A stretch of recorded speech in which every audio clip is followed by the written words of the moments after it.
Hello, I'm Lister Velt Middleton. We are very glad to have you with us. At the beginning of this century, Dr. W.E.B. Du Bois predicted that the problem of the 20th century is the problem of the color line. And color, the glorification of one and denigration of another or others, continues to play a dominant role in determining how power is distributed. But what are the tools that have been used and are being used to maintain black-white power relationships? And how are words and images being used to control thought and action among people of African descent in the United States and around the globe? When and how does an African become a Negro? How was the myth of white superiority created in the modern world, and how was it projected back in time? So-called Western education for black children, poison or medicine, the origins of humanity, the beginnings of civilization, royal African images in ancient Egypt, and Africa's gift to Europe. Just some of the topics we'll explore with Dr. Asa G. Hilliard III, the Fuller E. Calloway Professor of Urban Education at Georgia State University. Dr. Hilliard is the former Dean of the School of Education at San Francisco State University. A highly respected educational psychologist, Dr. Hilliard was involved with the court case that outlawed IQ testing for black children in California. Dr. Hilliard recovered with Julian Richardson George G.M. James' seminal work, Stolen Legacy, the African Origin of Greek Philosophy. Dr. Hilliard, what does it mean to be black in America from a psycho-historical perspective? It's important for blacks in America to know history. That history includes the history of enslavement in Africa, of colonization, later of segregation in the United States. My own studies as a psychologist of the uses of history have shown that this enslavement had more than one part to it. There was the physical enslavement, but the only way that physical enslavement would work is that the mind also had to be enslaved. And there were a series of processes that I call the dynamics of domination. These processes go something like this, that in order for one group of people, in this case Europeans, to control an African population, it was necessary first to erase African memory.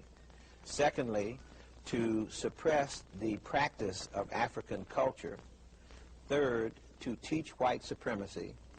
Fourth, to control the institution of socialization, to prevent African people from educating their own children, from sending their own messages and so forth through media and what have you. The control of wealth, and finally, physical segregation. These are the historical activities that Europeans engaged in order to conquer the continent, to enslave people, to practice segregation.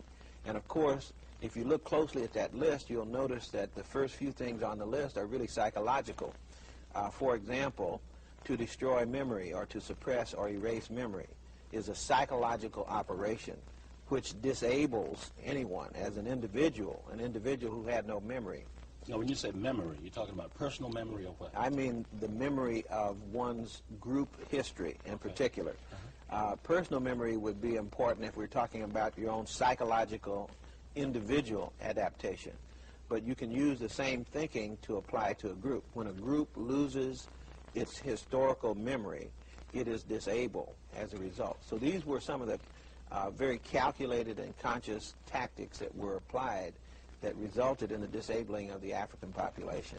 So history, identity, the teaching a belief in white supremacy, each of these is a psychological process that was practiced, and we need to understand that in part by going back and examining the historical record.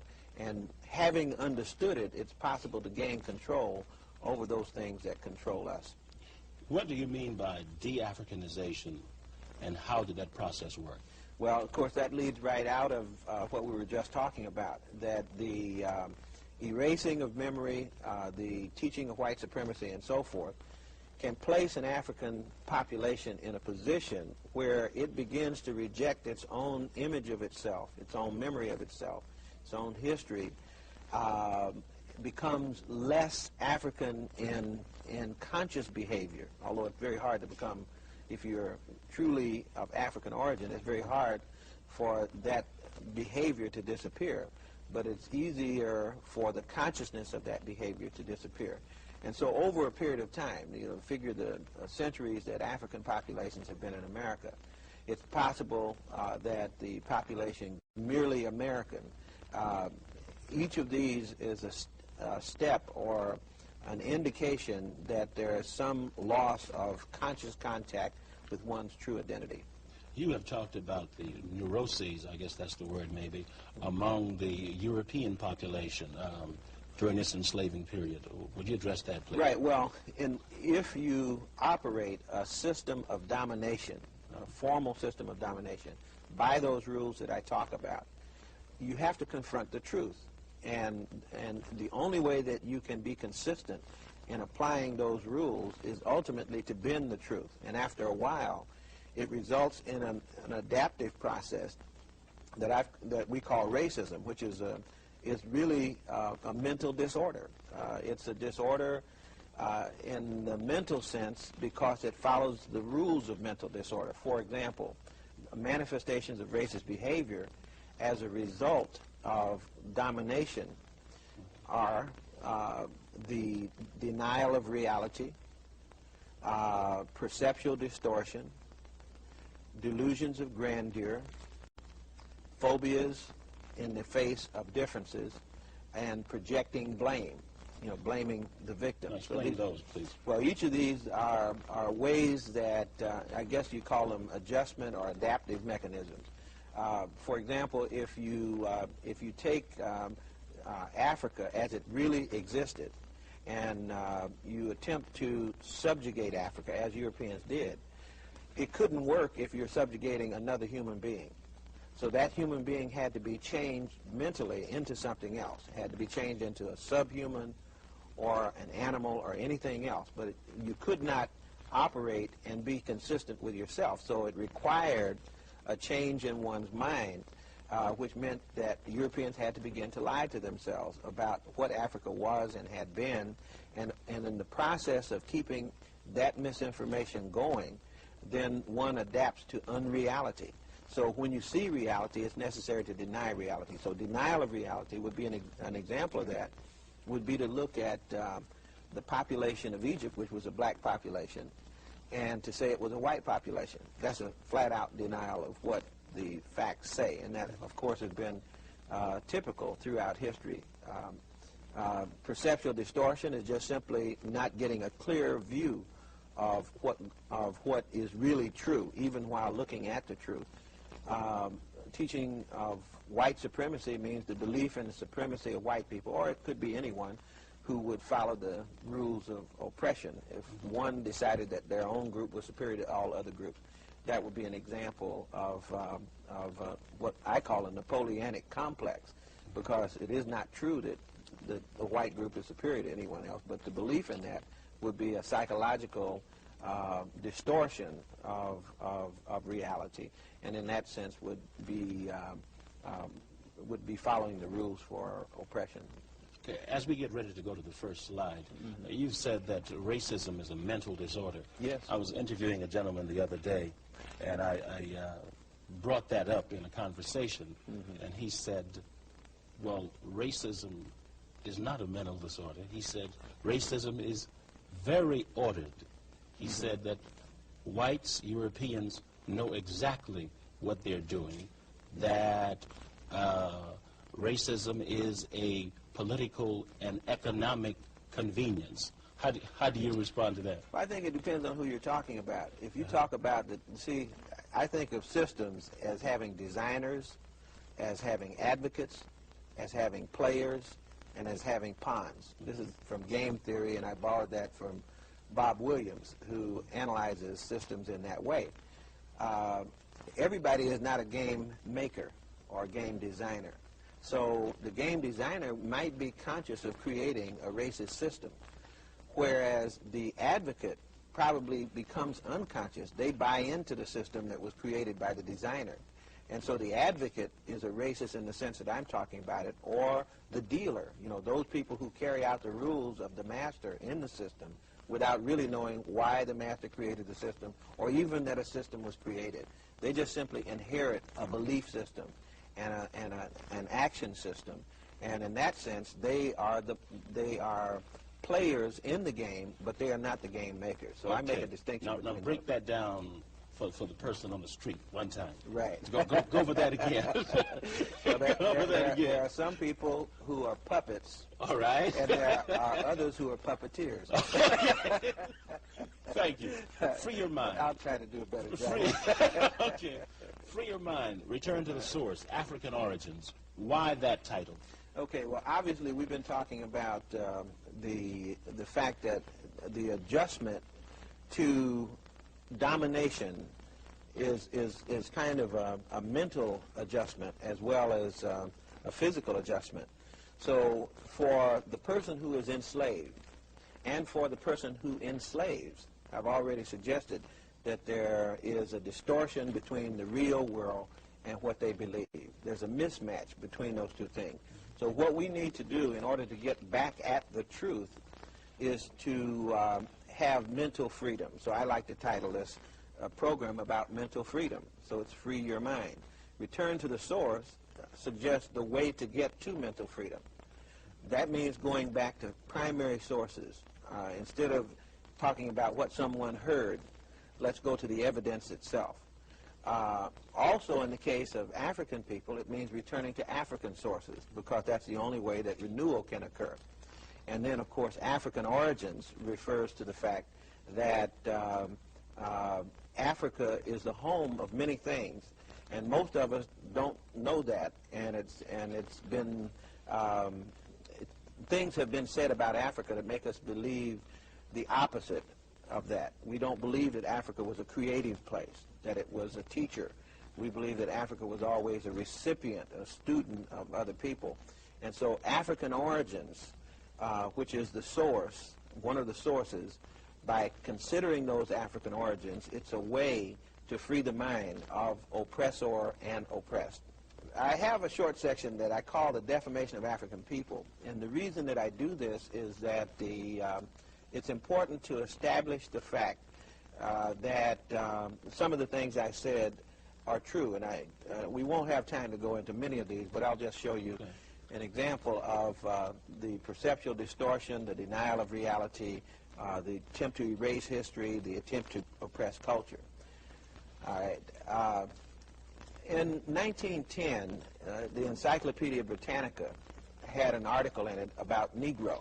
This would be one of many examples of how African and other people get information about themselves. And here's an example. I actually took a photograph of that article. And if you'll notice in the second underlined paragraph on that article, it says, mentally, the Negro is inferior to the white. Then it goes on in that article to talk about the fact that as children, our children were okay, they were bright, smart, well-developed, but that as black children and white children grow older, black children become dumb and white children become smart.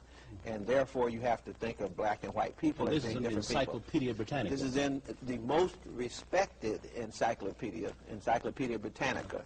So the most authoritative thought then would have sanctioned this view in 1910. And that was not unlike what was being said in theological schools, which were teaching that Africans did not have souls, that would be taught in certain biology classes, which were teaching that Africans were not even a part of the same branch of the human family, that would have been taught in history classes, which taught that Africans had no history, and so forth and so on. In other words, that whole body of thought that emerged during the periods of the past couple hundred years to create the orientation among Europeans that would allow them to oppress African people without feeling bad about it. So what does this say about the role white scholarship played and continues to play in the oppression of black people?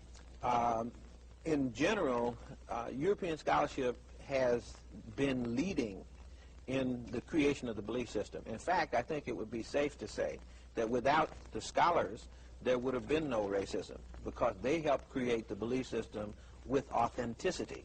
If a professor of biology says that Africans are inferior, there would have been no racism, because they helped create the belief system with authenticity. If a professor of biology says that Africans are inferior, if a professor of theology says it, it's different than having a man on the street say it. So we can actually, in tracing the history of racism, in other words, we don't have to speculate about this. There are many good books on the history of racism led by scholars in academic institutions. A good example would be the book by Alan Chase called The Legacy of Malthus. And there are many others. The Leopard Spots by Stanton. There are many books that study the seminal role that scholars have played in creating these images of Africans.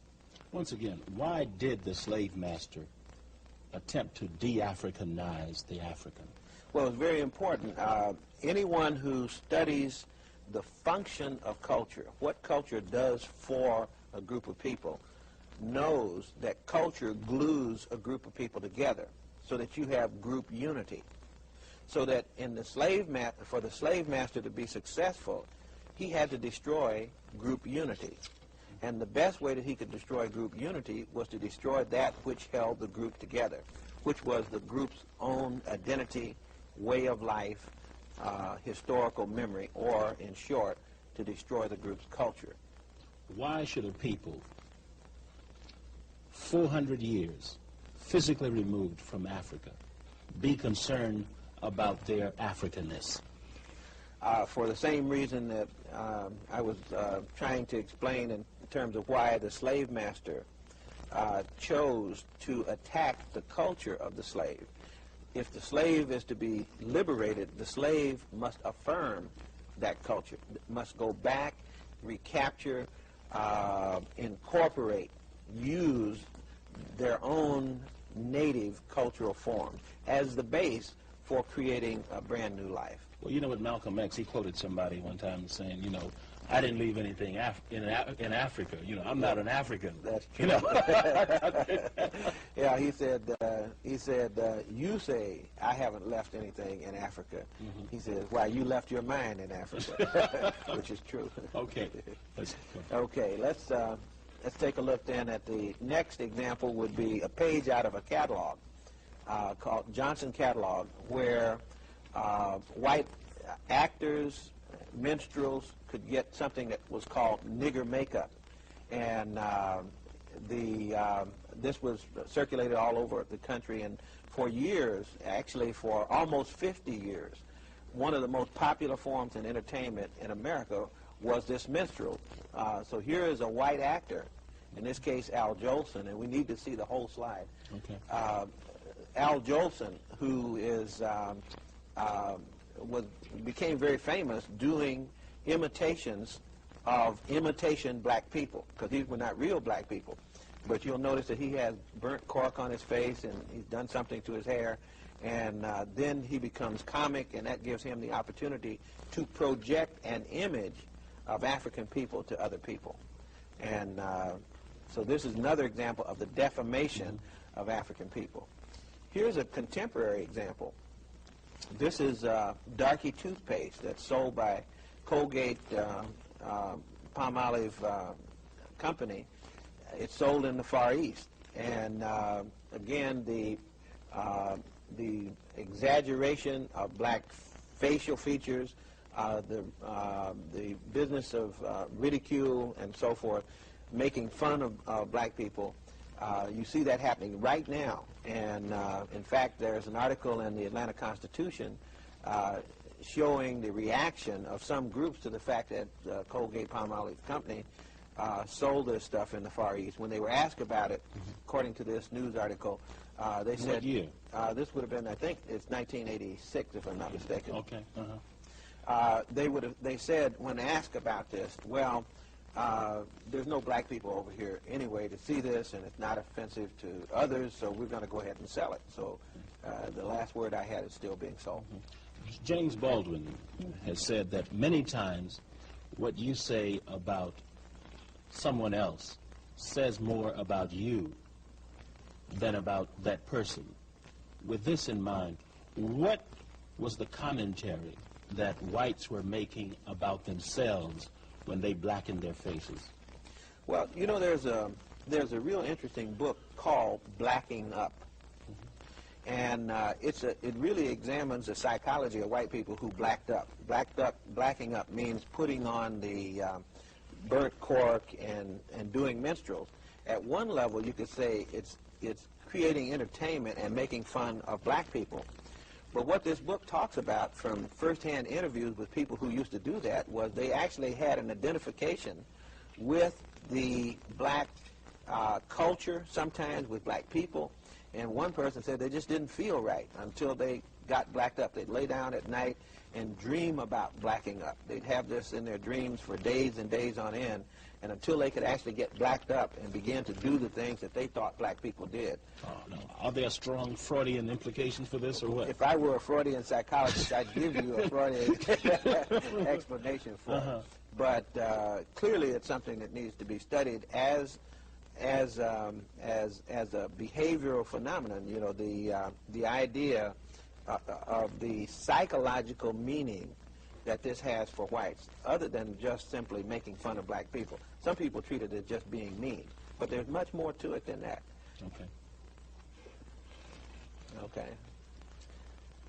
Okay, let's, here's another example. There are a few more. I'll just run through these because our interest is in some other things, but this is an example of postcards that used to be sent through the United States Mail. I have hundreds of these. This says, "A coon trees a possum in Dixie." So it's making fun of the black male. Sapolio. This is the use of the watermelon as a stereotype with black face in it, and this was an advertisement for soap. And this is happening around what period? Well, it happened up, and it's still happening, quite frankly, but you'd see most of these in the 20s, 30s, 40s, in the 50s, and even into the 60s. You'd see a lot of advertisements like these. Even now, you still see sold in stores the little man who holds the lantern outside for your lawn, you know, a black figure who holds the lantern as a servant. This was a textbook that was used in the late 1800s. 10 Little Niggers, actually used in schools as a textbook. In this country? In this country, yes. It would be interesting to go through the pages of this textbook and see the stories, because they're even more objectionable than the title suggests, but we just don't have time to get into it. But again, if African American children have to rely on these images for understanding about who they are and where they have come from, then you can see that we are putting into the African American mind information that will distort reality. So all of these images were designed to do what? To defame black people, to, as you say, de-Africanize black people, to turn the African into something other than an African. Okay. For the purposes that we talked about a little earlier, to destroy the cultural base in order to destroy the political unity of the group. Okay. Okay, the question was asked in a magazine article some time ago, the television, because now we want, you know, you were asking earlier, how long ago was this? And I indicated that these things continue to happen even in 1987. Does television have a secret formula for blacks? And we see the Jeffersons as one of the most popular programs on TV. And this is the picture that talks about what that formula is. It appears that on American television, virtually all of the programming that is done about black people is programming that is written by white people. You know, there are very few exceptions to this. And these are some of the authors of those programs, like the Jeffersons, like Fred Sanford and Son, and so forth. So what we have in black images on television is white people's images of what black people are or perhaps ought to be. Which is a continuation of the minstrels. Which is a continuation of the minstrel. And so we'll see it. Let's see what kind of images they like.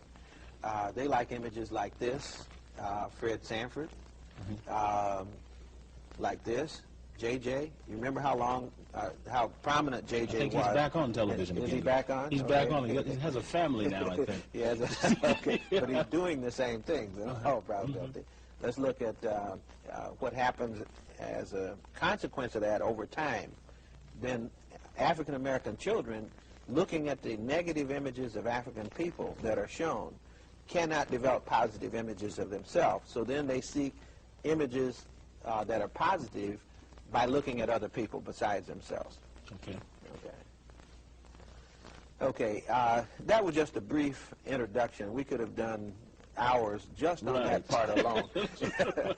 and there's really a need to go into that kind of thing much more in detail. But this is the part that you want to get to. This is the part that I want to get to. Okay. Okay.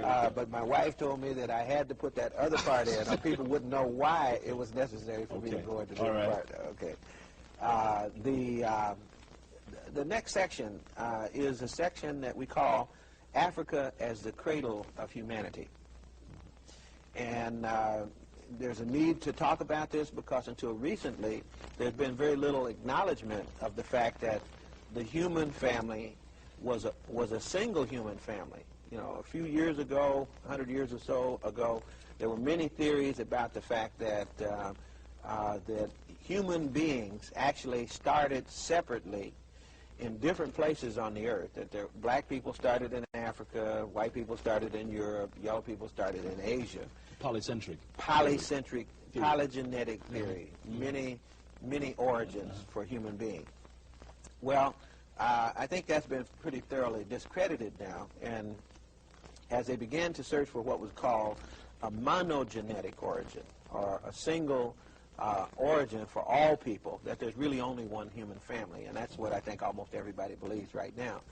That as they began to search for this one source of the human family, the chauvinism of the people who were doing the searching at the time, those who were searching were European, so they wanted this human family to originate in Europe, or they wanted its fullest development to be European. So they began to search in Europe for ancient fossil finds, ancient bones. Never really were able to go back very far. In fact, as far as they were ever able to go back was about 500,000 years. Then the search for this human ancestor shifted to Asia, and it was very intensive. The search could only go back to about 1 million years. And then this search shifted to Africa. They were looking in all these places at the same time, but they really wanted to find the oldest bones in Europe, and if not Europe, then Asia, and finally in Africa. And of course, Africa is now recognized by virtually everyone as the home of the human family. And it starts back about 5 million years ago. And Africa is not only the home of all the human types. There are 6 different human types that have been on the earth, and Africa is the home of all 6 of those types, and the earliest form of each of those types is found on the continent of Africa. Well, once again, why were European scholars so bent on making Europe the place of origin of humanity? They would be what you call Eurocentric. In other words, they wanted to elevate Europe, to claim all good things for Europe, and at that time the origin of man being in Europe could have been considered support for the theory of white supremacy or European supremacy. Now, what time are we talking? What time period are we talking about? We're talking about the 1600s, 1700s, 1800s, during that period, but especially during the last 200 years.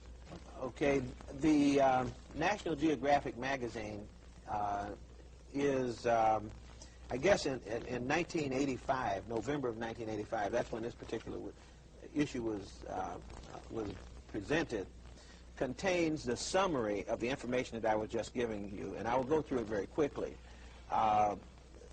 Today, Africa is recognized as the cradle of the human race. That's one line out of that article on early man in National Geographic. Skin color was probably dark, an evolutionary adaptation to the tropical sun. Why is that? Why was skin color dark?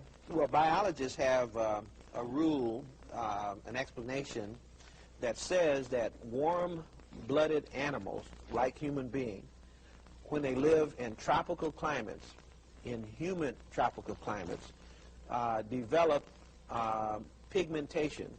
They have a chemical called eumelanin, which is responsible, among other things, for skin color. And that dark skin color in the tropics protects you from the ultraviolet rays of the sun. So anyone who was not protected in that way generally wouldn't survive. For example, albinos can survive to a normal life in northern Europe.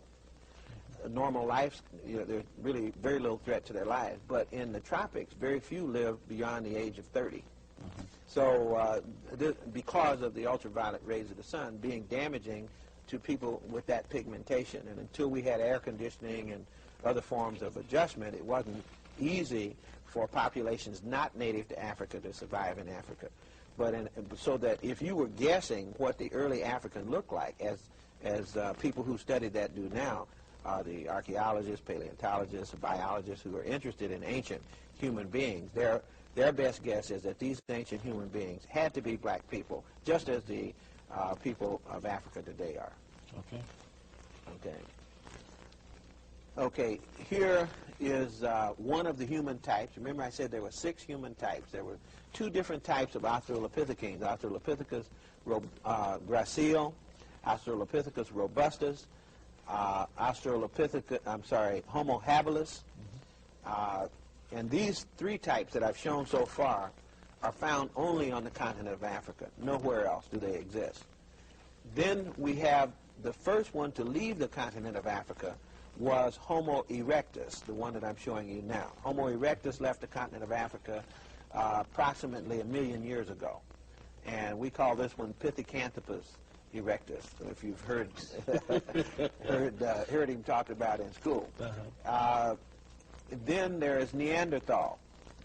This one apparently left the continent of Africa somewhere around 500,000 years ago. But the oldest bones for Neanderthal are found on the African continent. This one is called Homo sapiens sapiens. This is the only one that's left out of the 6, and that's modern man. And so, who also originated in Africa. Now, there's some new information on modern man. For years, the best estimate as to how old modern man was in Africa was that modern man was approximately 100,000 years old in Africa. It turns out now that there are some people who are doing studies of mitochondrial DNA, which is genetic information in the human cell. And it turns out that there's 2 different types of DNA information generators. One is in the middle of the cell, or the nucleus of the cell. The other is in the tissue of the cell. That DNA that's in the tissue of the cell is carried only by the female. That allows scientists to study the evolution of different groups. And without going into all the technical details, which I don't understand, and it isn't necessary at this point, it is important to point out that in 3 different parts of the world, in London, I think it was at Oxford, at Emory University in Georgia, Atlanta, at Berkeley, California, at these 3 universities, independently, these scientists have studied through computer modeling, backwards in time, the origin of the human family. And they come up with a woman they call African Eve. And instead of 100,000 years old, this woman is 250,000 years old. That's the estimate. And it turns out that in their theory, one African woman is responsible, or at least is the direct ancestor, of every human being on the face of the earth. Everybody who now lives traces their ancestry back to this one African woman. And the speculation about how she looked is that she would look like a person that we call the Australian bush people. The South African Bushmen in the Kalahari region, not the Australian, but in southern Africa, in the Kalahari region, you have the so-called bush people, and that these people have the genetic material that is diversified enough to have been the unit that became the parent group for everybody else in the world. So once again, this woman would have been how old then? 250,000 years old. Now, least. just by way of comparison, the oldest Homo sapiens sapiens bones that we find in Europe are 50,000, about 40,000 to 50,000 years old. This is the Grimaldi skeletons that were found in the Grimaldi cave. So you have the African, how long ago now? You have the African at least 200,000 years before they moved to the European continent. And the European comes on the scene when? Well, the African comes on the scene in Europe approximately 50,000 years ago. In other words, the first European was an African too, and is still an African. It's just an African who has changed. And once again, what happened to that African once he got to Europe? Well, you had several ice ages and a change in environment, and the theory is that the change in environment, and especially the ice age part of it, being cut off from the African continent, having a completely different environment with respect to diet and climate and all those things, resulted over a 20,000-year period in physical changes, genetic mutations to adapt to that particular environment. And about 20,000 years or so ago, we have changes sufficient that we look and see distinct people when they really aren't distinct in that sense, in the sense of having groups that can't interbreed. That's what one of the biological definitions of race is, that groups can't, a dog and a cow can't have offspring, so they would be different strains, but varieties of the same family, so that the European that resulted was merely a depigmented African. Okay, let's go on. Okay, if you notice, all these fossils that I was talking about, and this is just a sample of some of them, are located in Africa, mainly in the same place. They all are located with their center around Lake Victoria or Lake Nyanza. And so you'll see that they're in Ethiopia, they're in Tanzania, they're in Uganda, down in Mozambique, and so forth. These are the places, but mostly in Kenya and Tanzania. These are the richest fossil finds. But I'm trying to show that they're tightly packed together in one place, and that's all of the types are generally, you would say that they had their home in the equatorial region of Africa. And then later they moved northward down the Nile Valley. Remember, the Nile is about 4,000 miles long. And so that was literally a highway down which these populations over various times migrated. At least 3 of them migrated far enough to leave the African continent. Okay. Okay, so far what we've talked about is the defamation of African people and examples of that. Then we've talked about the origin of the human family, which brings us to really what is the most important part, because early man, early man and modern man being found in Africa by itself has very little meaning for most of the things that we're concerned about, which has to do with what some people call civilized behavior. So what we want to know, though, is when did human beings begin to develop high civilization, and who were these human beings that did that? It turns out that Africans were, according to the records that we have now, the ones who first developed the elements of high civilization. And that's what we'd like to look at right now, which is the story of high civilization in the world, which is also the beginning of civilization on the African continent. Okay, let me come, before we go to that particular slide. Go to the card here? Yeah, let me go to the card, and I'd like to explain what we'll be talking about over the next few minutes. This is a time chart of that period of the development of recorded civilization. What this means is that something was happening before 4000 BC. We're going to pick up the story right around in here. But even before 4000 BC, according to ancient African oral records, things were going on as far as 25,000 BC. They say that the age of one of their nations goes back that far. But we're just going to confine ourselves to the records that exist and not merely to oral testimony. And so to do that, we're going to look at a timeline that starts back here, let's say around 4000 BC, comes all the way up to the present. And let's see what was happening in the world and put some things that we know next to some things that we may not know about. This side is Africa, and this side is Asia and Europe. Okay? In Africa, the oldest nation that we find, and also in the world, because there are no nations over here that are this old, the oldest nation in the world is in Ta Seti, or was named Ta Seti, land of the bow. And it's located in Nubia, under the waters of the Aswan Dam. Now, this Ta Seti is covered when they built the Aswan Dam. United Nations Educational and Cultural Organization, with the cooperation of the United States and several other nations, rescued the artifacts by digging in the graves and everything, and pulled up bodies and pottery and what have you, enabling us to discover that long before Egypt, or Kemet, which starts as a nation here, long before Kemet, you had another nation, Nubia, which is the parent of Kemet. So that 3500 BC to about 3100 BC, you had Kemet in operation.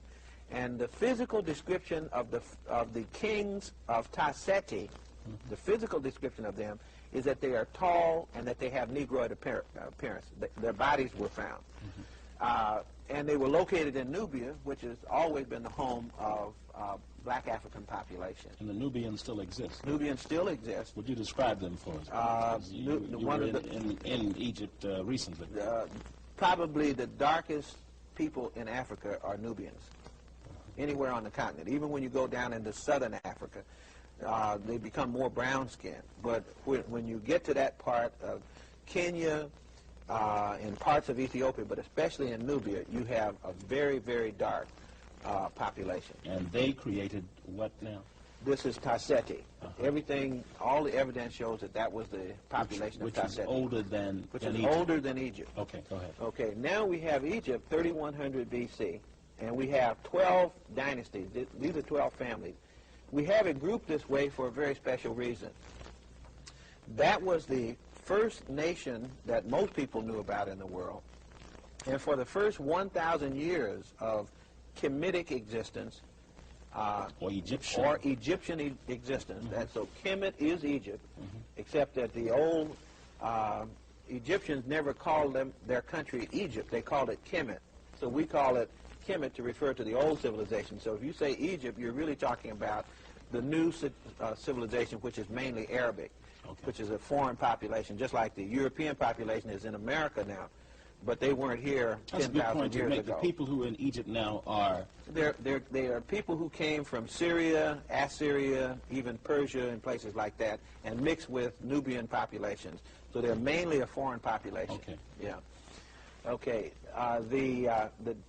The 12 families, 1 through 12, go from 3100 BC up to about 2000 BC. What's important about that is all the pyramids were built during that period.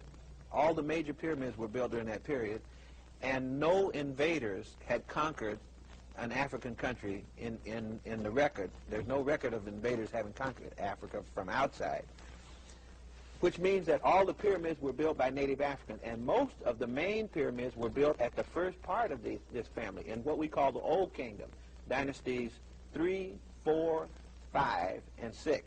That's when most of your pyramids were built. So that when you get down here to Dynasty 11 and 12, which is the Middle Kingdom, see, this would be Old Kingdom, Middle Kingdom, New Kingdom. This is when you read Egyptian history. Now, when you say pyramid, some people might not have an appreciation for that structure. We're talking about a structure that's 48 stories high. You're talking about the Great Pyramid, and that was one of the first pyramids, by the way. The pyramids got worse as they began to build more of them. They did a poorer job. Okay. But the first pyramid was a step pyramid, and then there were a couple of pyramids by the founder of the 4th dynasty, Seneferu, whose picture we will show. And his son, Khufu, built the Great Pyramid. Now, that pyramid is the 48-story building. Okay. And that's 2200 odd BC or so, right? It would be right. It would be around 2200 BC. Okay. It's built out of 2 million limestone blocks, 2,200,000 to be more precise. And each one of those blocks weighs about 2 tons apiece. And it's still standing. It's one of the only wonders of the world that you can still go back and see today. So what's important is that the Pyramid Age, a high-tech age, a technological age, which showed that Africans were architects, engineers, astronomers, and so forth, occurs here, and you have nothing like it anywhere else in the world going on, only on the African continent. And then we have an invasion here. Now, where is Europe during this time? I mean, where is there is no Europe during during Greece? this time. There is no Greece during this time. You will not get a Greece until approximately at this point. In fact, you don't have. Now, when you say there is no Europe, you don't mean that land doesn't exist. The land exists, but Right. what I'm saying is you don't have organized nations on the human record. There are no records of nations at that time. You have people there, Right. and you have land there, but you have no organized nations. So what we call Europe as a concept is either a continental civilization or a nation or national or a series of nations that did not exist as an idea or during this period of the Pyramid Age. It did not exist. Okay. We'll begin to say something about Europe over here. Let's look at the invasion, though. This is the first invasion from Asia. That invasion was a very destructive invasion. In other words, they brought nothing other than the horse and the chariot. Okay. That's the only innovation that historians And this is around what time? This would be shortly after 2000 B.C., about 1700 B.C. or so. This group, the Hyksos, came in, and they stayed there for a while, about 150 years or so. Abraham came in about that time. Now, this is not to say that Abraham was a Hyksos. We don't know who Abraham was, but in the Bible, according to oral history, Abraham came in around 1750 B.C., which would have been about the time of this invasion from Ur of the Chaldees. Moses then leaves about 1300 B.C. Again, we don't know because all of this is oral history. And but these two overlap this invading period, which disrupts the continuity of Kemet. Kemet comes back. Egypt comes back in this grand and glorious dynasty. This would be the great golden age. See, there was a golden age in the Pyramid Age. There's a golden age in the Middle Kingdom, and this is the grand golden age right here. This is the King Tut, Nefertiti, Nefertari dynasty. After the invaders were kicked out. After the invaders were kicked out. And we will see who kicked the invaders out. And then we had a growth program again. In other words, what I'm trying to say is that all of the high-tech periods were led by natives. Okay. In other words, you have nothing left of what these people did. Okay, then there's also a 19th dynasty. This is the Ramses period. I'm not going to talk about that. Okay. We got about 10 minutes, I think. 10 minutes, is that all? Go ahead. Okay, So the now 25th you know. dynasty, which is the Revival Age. These are important golden ages of native black African rule. That's why I have them posted there. It's also important to notice that we have the first intrusion of Greeks into Africa here. This is the period of Alexander the Great through the Ptolemies, and then the Roman period starts just before Christ and comes up to here. So you have a 300-year period here of Greek rule, about a 300-year period of Roman rule. This is 600 years of foreign rule of Kemet. And so I'm putting this up because later when I show you a couple pictures of Greeks and Romans, we want you to see where they come into Egyptian history. And they come in during what period specifically? They come in just around the time of Christ. And they come in at the end of the period. In other words, they contribute literally nothing, but they take a lot out. Okay. So this is why we say the foundation of Greco-Roman civilization, culturally, is an African foundation. They took what they learned here home and began to imitate those cultural forms. Actually, the contact between Greece and Rome and Africa begins here when Africans went to Greece and Rome, especially Say the that Greeks. again now. Say that again. Africans in this kingdom here, the 12th dynasty, around 2000 B.C., Africans were in what we call Greece. In fact, one of the people I will show you on the slides is supposed to be the founder of Athens, according to Greek mythology, not according to African mythology, but I mean also according to African mythology. But this is what the Greeks said about. But the Greeks their said origin. that their founder, came from outside, especially Athens, which is very important. So I hope that this timeline will help us to place the pictures of the royal images in some kind of order as we go through those. Okay, let me ask you to go through one more time in our remaining minutes. Just briefly go over that again. Okay, so you start with the first nation in human history, Tasseti. You follow Tasseti, you go a little bit north on the continent to a place we now call Egypt. It's called Kemet, for 12 families, and then an interruption from Asia. Some more families in the 18th dynasty, and then there's a period of kind of general decline. Another revival here in the 25th dynasty, sometimes called the Ethiopian dynasty. And then the Persians come in here, some more deterioration. Finally, the important period that we know most about Egypt from is the Greco-Roman period here, around the time of Christ, and that marks the end of political control of Kemet by native Africans. And it meant that outsiders will, from there on, outsiders will control Kemet.